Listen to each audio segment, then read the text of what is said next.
China has fought very few actual wars and lost every single one of them. After being thrashed and humiliated by Vietnam in 1979, China devised a new strategy: threaten countries but never fight. As Australia prepares for the inevitable, China has suffered a massive meltdown. Hi and welcome. You watching TFI Global, the foreign affairs and geopolitical analysis arm of the TFI Media Group. And I'm your host Atul Mishra. In this video, I'll tell you about Australia's war preparations and the great Chinese meltdown. Let's begin.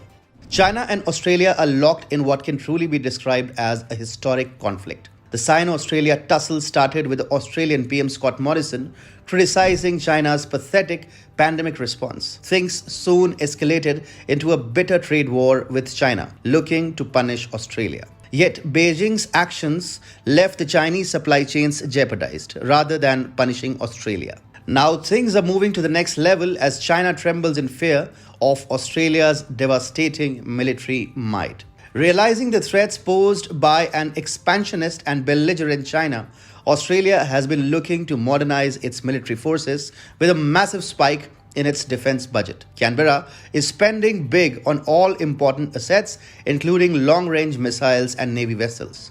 Meanwhile, China understands that Australia's lethal military upgrades are aimed against it. And the reaction of a Chinese general also shows how Beijing has been intimidated. Chinese Major General Jin Yinan, who works as a professor at the People's Liberation Army National Defense University, criticized Australia's military modernization spree. Yinan said, "We don't need to take it seriously. Australia is not that strong. It's not that powerful. Australia wants to rush to the front line of the conflict. Then let it come. Let it walk on the forefront of the conflict. Then we can have a good fight. If it insists on intervening, it will only cause greater damage to Australia itself." The general described Australia's warlike impulse as a consequence of its commitment to white supremacy. But why did China suffer this great meltdown? It is now well understood that Chinese officials are not very good diplomats. A diplomat must be able to hide his thoughts while bluffing around.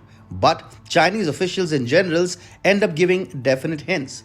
Loud reactions from China are often a method to downplay substantive threats. Generally, when China is feeling the heat, it starts denigrating and dismissing its enemy. In fact, when Canberra was giving some severe diplomatic jolts to Beijing, the Chinese state media was making inflammatory remarks like calling Australia chewing gum stuck on the sole of China's shoes. The loud reaction, however, gave away Beijing's growing insecurities. This time around also, Yinan's reaction suggests that China is growing fearful of Australia's military firepower.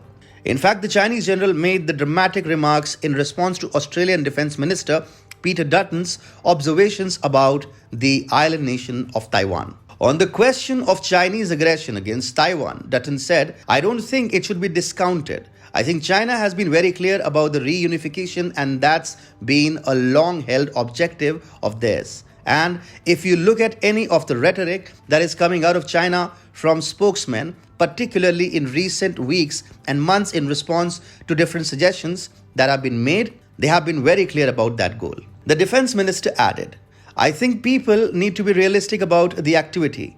There is militarization of bases across the region.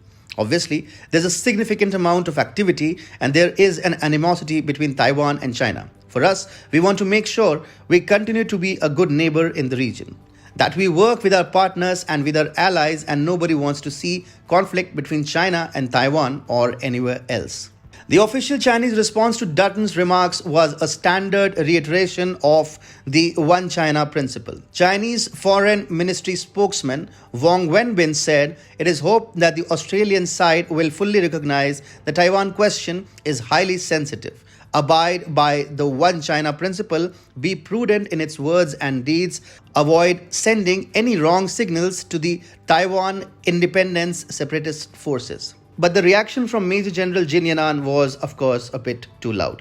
Within Beijing, there's a clear concern of effective Australian military intervention in case of any Sino-Taiwanese escalation. This is why Beijing is deliberately downplaying Canberra's growing military firepower.